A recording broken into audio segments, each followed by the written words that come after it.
دوستو، سن 1960 میں ترکی کے شہر میں واقع پاگل خانے سے چوکیداروں کی لاپرواہی کی بنا پر پاگل خانے کے کھلے ہوئے دروازے سے موقع پا کر 423 پاگل فرار ہو گئے۔ شہر کی سڑکوں پر پاگلوں نے ادھم مچا دیا، بد نظمی اور ہڑبڑ مچ گئی۔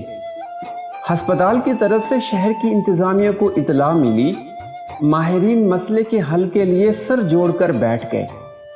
فوری طور پر ایک بڑے ماہر نفسیات کو بلوا لیا گیا۔ ماہر نفسیات نے حالات کی نزاکت کو بھانپتے ہوئے فوراً ایک سی ٹی منگوائی۔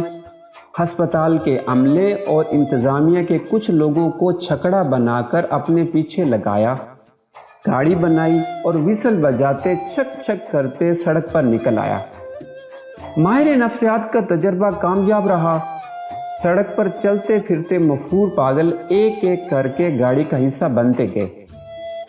شام تک ماہر نفسیات ڈاکٹر صاحب سارے پاگلوں کی گاڑی بنا کر ہسپتال لے آئے۔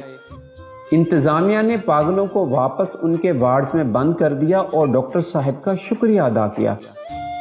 مسئلہ شام کو اس وقت بنا جب پاگلوں کی گنتی کی گئی تو 612 پاگل شمار ہوئے، جبکہ ہسپتال سے صبح کے وقت صرف 423 پاگل فرار ہوئے تھے۔